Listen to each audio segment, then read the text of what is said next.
Let's talk about focus, not in the dramatic productivity guru way, but in a very real human sense. Because a lot of people today genuinely feel like they have lost the ability to sit with one thing. They feel scattered, restless, constantly pulled towards something else.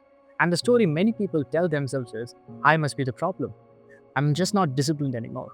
But if you really look at what's going on, the situation is far more understandable.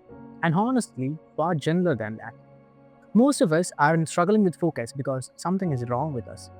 We are struggling because the world around us and the habits we have formed inside it simply don't support sustained attention anymore. So, I want to have a very honest conversation about what's actually happening inside your mind and how to slowly, steadily rebuild your ability to focus without extremes, without guilt, and without the pressure of becoming some kind of productivity machine. Why focus feels hard now? Let's begin with something simple. Focus isn't just a skill, it's a mental environment, I would say. And that environment has changed dramatically over the last decade. Most of us wake up and immediately step into a world of instant stimulation. Before your feet even hit the floor, your phone has already shown you messages, notifications, updates, and content from dozens of sources. You haven't even processed waking up yet, and your brain is already negotiating excitement, novelty, and social information. It's not that you're addicted, it's that this is your baseline now. Your brain gets used to constant input. It starts expecting new information every few seconds. And slowly, without noticing, your tolerance for quiet, slow, and effortful work it drops. Not because you've become lazy, but because your mind has been asked to operate on different rhythm. Imagine listening to fast music all day and then suddenly trying to enjoy silence.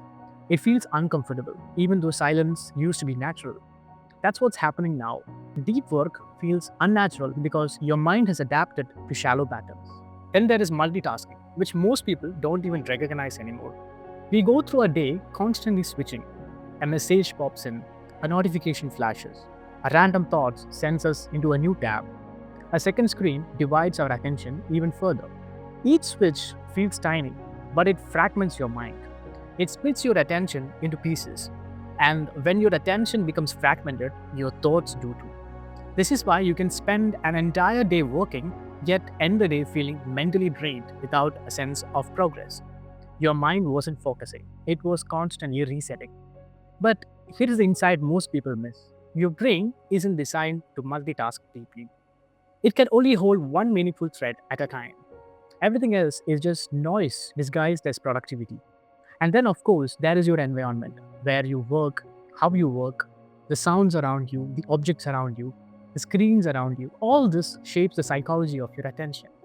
If your workspace is also your entertainment space, if your desk is the same place you scroll, relax, snack, escape, your brain has no reason to switch to a different mode just because you wanted to. We forget that the mind is deeply contextual. It responds to cues quietly, automatically, without asking you. Your bed signals rest, your couch signals relaxation, your phone signals stimulation, and your kitchen signals hunger. And your workspace, for many people, signals everything at once. So, when you add overstimulation, multitasking, and an environment that confuses your brain, focus becomes less of a struggle and more of an impossibility. Not because you lack ability, but because nothing around you is supporting your attention. The psychological side of focus. Now let's go a little deeper into the mental and emotional state of focus because losing focus isn't always about your phone or your habits. Sometimes it's about what's happening internally. Here's the truth that many people don't like to acknowledge. We use distraction to avoid discomfort. Not just emotional discomfort, sometimes it's a discomfort of uncertainty, the discomfort of a challenging task, or the discomfort of confronting something we have postponed for too long. When you start working on something meaningful, your brain doesn't just deal with the task, it deals with the weight of expectations, doubt, perfectionism, fear of not being good enough, or the fear of failing. A simple task becomes emotionally charged, and your brain, wanting relief, reaches for the easiest escape. Distraction isn't always a temptation, sometimes it's a coping mechanism. So, this is why people procrastinate even on tasks that they genuinely care about. It's not a motivation issue, it's an emotional load issue. And a distracted mind is often a sign of an overwhelmed mind. There's also another subtle layer: identity. If you see yourself as someone who can't focus, your brain reinforces that identity. Every small distraction becomes proof. Every slip becomes a story you repeat internally. Like, you're just bad at focusing, or you can never stay consistent, or you lose interest too fast. But here's the truth: your focus isn't a personality trait, it's a state, and states can change. They change with the environment, they change with habits, they change with your internal self talk, with your emotional load. They can even change with how you begin and end your day. The idea that some people are naturally focused is simply not true. What's true is that some people have built conditions that make focus easier for them, and these conditions are learnable. Rebuilding your focus gently. When people feel unfocused, they often respond with extremes: deleting all apps, quit everything, go to a dopamine detox, lock the phone in a drawer. Those things can work temporarily, but rarely sustainably. You don't need a dramatic reboot, you need a supportive environment. Let's talk about the shifts that actually help, not as hacks, but as long term patterns.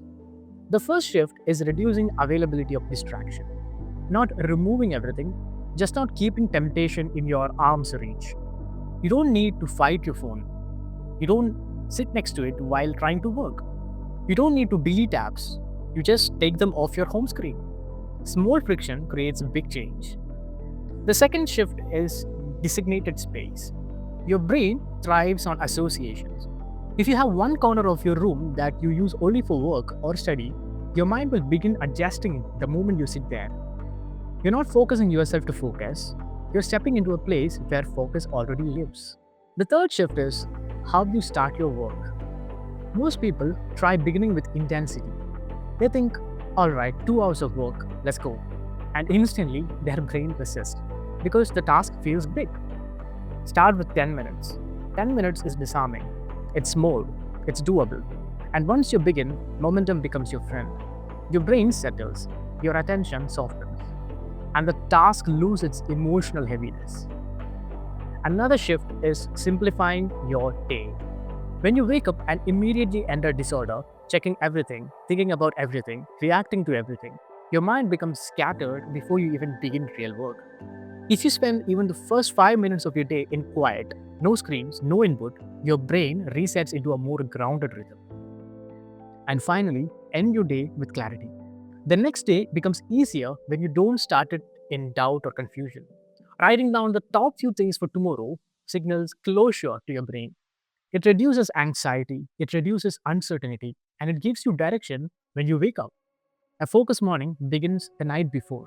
The long term understanding of focus. Here is the part most people don't think about. Focus isn't just useful, it's deeply connected to your overall quality of life. When your attention is scattered, you just don't struggle at work, you struggle internally. Your thoughts become disorganized, your stress increases. You feel mentally behind even when you are physically doing nothing. But when you reclaim your ability to focus, your entire internal world becomes calmer. You stop living reactively. You stop chasing stimulation. You stop feeling pulled in 100 directions. Instead, your thoughts start forming in fuller sentences, like your mind breathes more deeply. You become more present with yourself, with your relationships, with your work, not because you forced yourself into discipline, because you built a life that supports clarity. Focus is not about intensity, it's about presence. And presence is something anyone can learn to cultivate. It doesn't happen in a day, it doesn't require perfection, but it grows gently when you create the space for it. So, if you have been struggling to focus, the message is simple. You're not broken, you are overstimulated, you are overwhelmed, you are human. And with the right conditions, your focus comes back. Not as pressure, not as force, but as your natural state.